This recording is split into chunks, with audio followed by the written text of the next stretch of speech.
നമുക്കിന്ന് വളരെ ഈസി ആയിട്ടുള്ള ഒരു തോരൻ ഉണ്ടാക്കാം. നമ്മൾ സാധാരണ ചീര തോരൻ പല രീതിയിൽ ചെയ്യാറുണ്ട്. ചീരയും ചെമ്മീനും ചേർത്ത്, ചീരയും പരിപ്പും ചേർത്തൊക്കെ തോരൻ ഉണ്ടാക്കാറുണ്ട്. പക്ഷെ ഇത് എല്ലാവർക്കും എളുപ്പത്തിൽ ചെയ്യാൻ പറ്റിയ, തേങ്ങ അരക്കൊന്നും ചെയ്യേണ്ടാത്ത ഒരു തോരനാണ് നമ്മുടെ ചീരയും മുട്ടയും ചേർത്തിട്ടുള്ള തോരൻ. അപ്പോൾ എപ്പോഴും നമുക്ക് കമന്റ്സ് വരുന്ന കാര്യങ്ങളാണ് ഈസി റെസിപ്പീസ് എന്നുള്ളത്.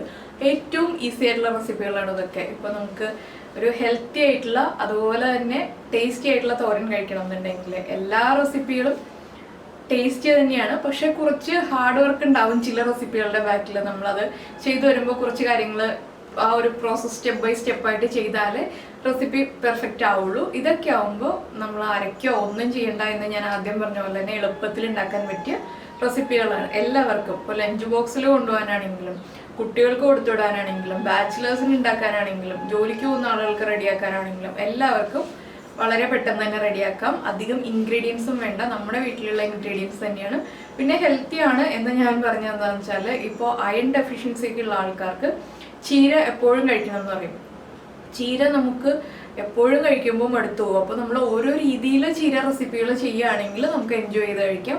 അങ്ങനെയുള്ള ആളുകളെയും കൂടി ഉദ്ദേശിച്ചിട്ടാണ് ഞാൻ ഈ ഒരു റെസിപ്പി ചെയ്യുന്നത്. എന്തായാലും മുട്ടയും ചീരയും എന്ന് പറയുമ്പോൾ വളരെ ഹെൽത്തിയാണ്. അപ്പോൾ നിങ്ങൾ ഈ ഒരു തോരൻ ഉണ്ടാക്കി നോക്കിയിട്ടില്ലെങ്കിൽ ഉറപ്പായിട്ട് ഉണ്ടാക്കി നോക്കൂ. ചോറിൻ്റെ കൂടെയും ചപ്പാത്തിയുടെ കൂടെയും കഞ്ഞിയുടെ കൂടെയും വളരെ നല്ലൊരു കോമ്പിനേഷനാണ്. അപ്പോൾ ഉണ്ടാക്കി കഴിച്ചിട്ട് ഇഷ്ടമായി കഴിഞ്ഞിട്ടുണ്ടെങ്കിൽ നമ്മുടെ വീഡിയോ ഒന്ന് ലൈക്ക് ചെയ്യുക. അപ്പോൾ നമുക്ക് എങ്ങനെയാണ് നമ്മുടെ ചീര മുട്ടത്തോരൻ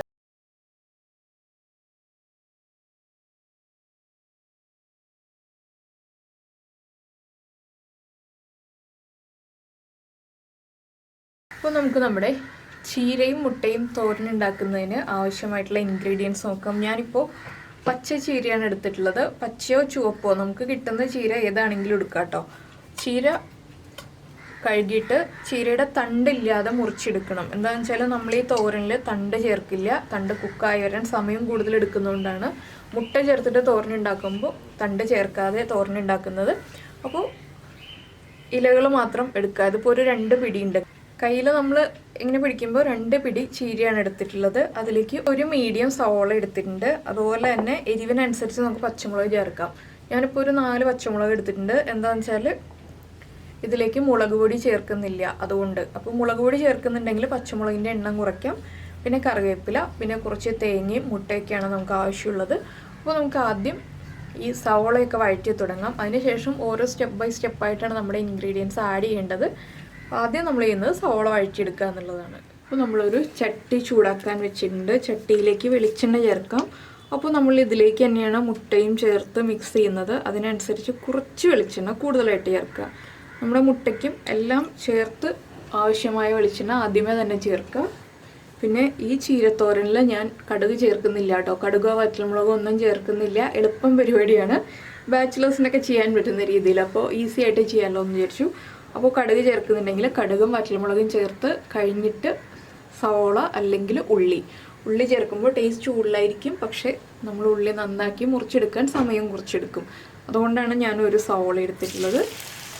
ഒരു സവോളയുടെ 3/4 ഭാഗം ചേർക്കുന്നുള്ളൂ കേട്ടോ. അതിൻ്റെ കൂടെ തന്നെ നമ്മൾ മുറിച്ച് വെച്ചിരിക്കുന്ന പച്ചമുളക്.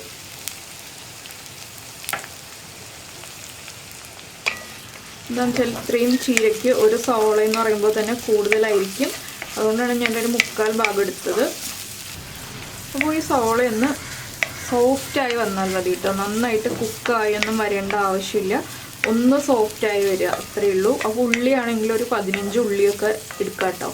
ഒരു മീഡിയം വലിപ്പമുള്ള ഉള്ളിയാണെങ്കിൽ 15 ഉള്ളി ചെറുതായിട്ട് മുറിച്ചെടുക്കാം. നീളത്തിൽ തന്നെ മുറിച്ചെടുക്കാം.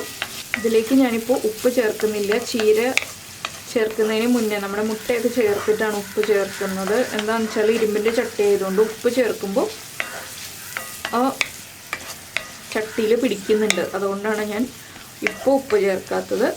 പിന്നെ കുഴഞ്ഞ് വേണം ചീരത്തോരൻ എന്നുള്ള ആളുകൾക്ക്, നന്നായിട്ട് കുഴഞ്ഞിരിക്കുന്ന രീതിയിൽ വേണമെന്നുണ്ടെങ്കിൽ അടച്ചു വെച്ച് കുക്ക് ചെയ്യാം. ഞാനിത് ഫുൾ തുറന്നു വെച്ചിട്ട് തന്നെയാണ് കുക്ക് ചെയ്യുന്നത്. ഒരുപാടങ്ങ് കുഴഞ്ഞു പോകുന്ന രീതിയല്ല.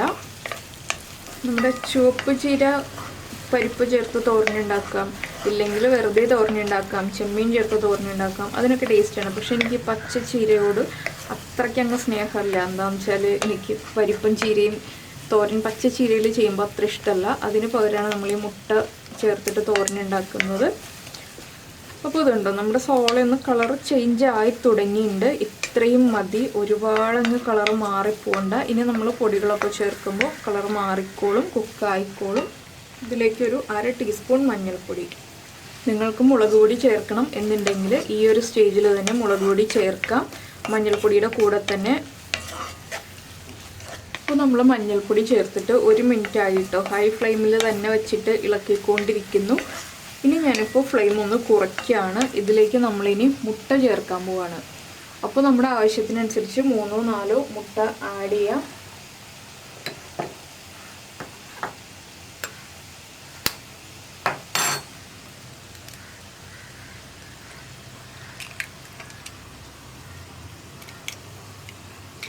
മുട്ട ചേർത്ത് കഴിഞ്ഞിട്ട് നമുക്ക് ഇതിലേക്ക് ഇനി മുട്ടയ്ക്കും ചീരയ്ക്കും എല്ലാം ആവശ്യമായിട്ടുള്ള ഉപ്പ് ആഡ് ചെയ്യാം. അപ്പോൾ നമ്മൾ ആദ്യം ഒട്ടും തന്നെ ഉപ്പ് ചേർത്തില്ലല്ലോ, അപ്പോൾ ഉപ്പ് ആവശ്യത്തിന് ചേർക്കുക. ഇനി ഇതൊന്ന് ഹൈ ഫ്ലെയിമിലേക്ക് ആക്കിയിട്ട് ഒന്ന് ഇളക്കി മിക്സ് ചെയ്തെടുക്കുക.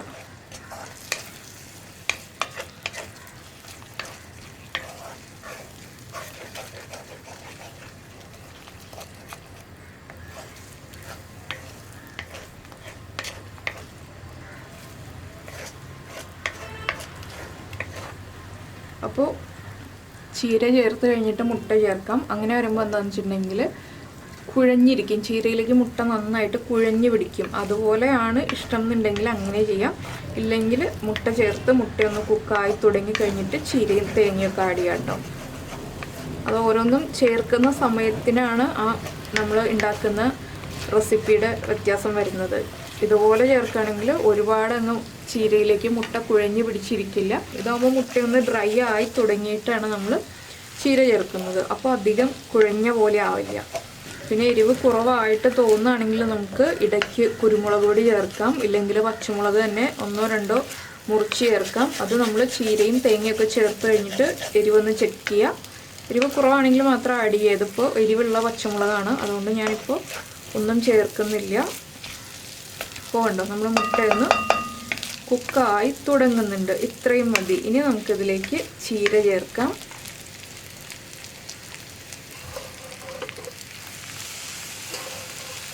ചീരയിൽ നനവ് അധികം ഇല്ലാതെ നമ്മൾ ശ്രദ്ധിക്കുക. എന്താണെന്ന് വെച്ചാൽ നനവുണ്ടെങ്കിൽ മുട്ടയ്ക്ക് ആ ഒരു നനവ് വരും, അതുകൊണ്ടാണ്. ഇനി ഇതിലേക്ക് നമുക്ക് തേങ്ങ ചേർക്കാം. തേങ്ങയൊക്കെ ചേർക്കുന്നത് ഓരോരുത്തരും ഇഷ്ടമാണ്. ഒരു 3-4 ടേബിൾ സ്പൂൺ തേങ്ങ ചേർക്കാം കേട്ടോ, ഒരു 3 മുട്ടയ്ക്കായിട്ട്. ഇനി നമുക്ക് ഇതെല്ലാം ചേർത്തൊന്ന് ഇളക്കി മിക്സ് ചെയ്യാം. ഇതെല്ലാം നമ്മൾ ഹൈ ഫ്ലെയിമിൽ തന്നെയാണ് ചെയ്യുന്നത്. ആ മുട്ട ചേർക്കുമ്പോഴാണ് ഒന്ന് ഫ്ലെയിം കുറയ്ക്കുന്നത്.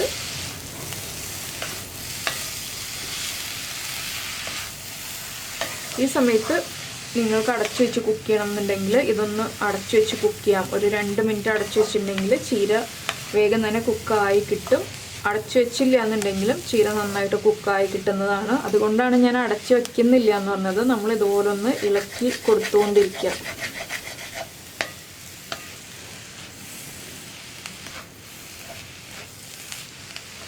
ഇപ്പോൾ തന്നെ ചീരയിൽ നിന്നുള്ള വെള്ളമൊക്കെ വന്നു തുടങ്ങി. അടച്ചു വെച്ചിട്ടുണ്ടെങ്കിൽ വെള്ളത്തിൻ്റെ ആ ഒരു നനവ് കൂടുതലായിരിക്കും.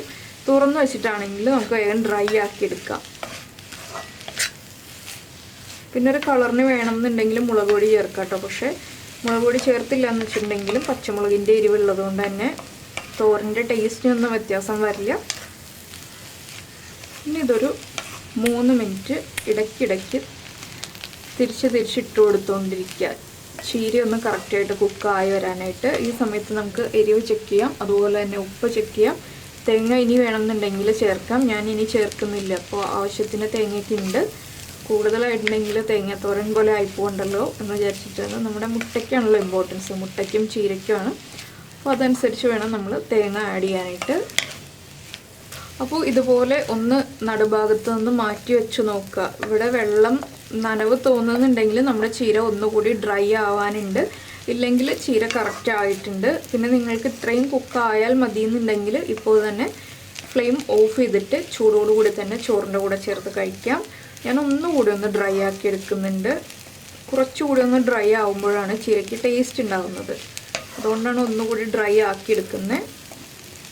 അപ്പോൾ ഇതാ നമ്മുടെ ചീര മുട്ടത്തോരൻ റെഡി ആയി കഴിഞ്ഞു. ഇനിയും ഡ്രൈ ആക്കിയെടുക്കണമെങ്കിൽ ഡ്രൈ ആക്കിയെടുക്കാം. ഞാനിപ്പോൾ ഈ ഒരു കൺസിസ്റ്റൻസിയിൽ ഫ്ലെയിം ഓഫ് ചെയ്യാണ്. ഇത് മതി.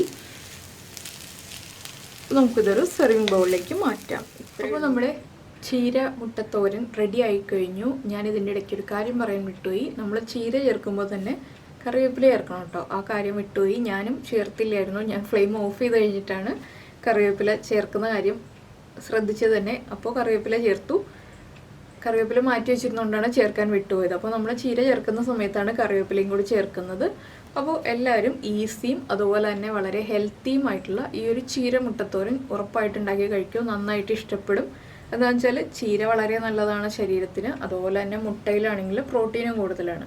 അപ്പോൾ രണ്ടും കൂടി ചേരുമ്പോൾ നല്ല ടേസ്റ്റി ആയിട്ടുള്ള അതുപോലെ ഹെൽത്തി ആയിട്ടുള്ള റെസിപ്പിയാണ്. അപ്പോൾ എല്ലാവരും ഇഷ്ടമായി കഴിഞ്ഞിട്ടുണ്ടെങ്കിൽ ഇഷ്ടമായോ ഇല്ലയോ എന്ന് വീഡിയോയുടെ താഴെ ഒന്ന് കമൻറ്റ് ചെയ്യുക. അതുപോലെ തന്നെ ഇഷ്ടപ്പെട്ട റെസിപ്പികൾ കുക്കിംഗ് താല്പര്യമുള്ള ആളുകൾക്കൊന്ന് ഷെയർ ചെയ്ത് കൊടുക്കുക. അപ്പോൾ നമുക്ക് നമ്മുടെ അടുത്ത റെസിപ്പിയുമായിട്ട് അടുത്ത ദിവസം കാണാം. ബൈ.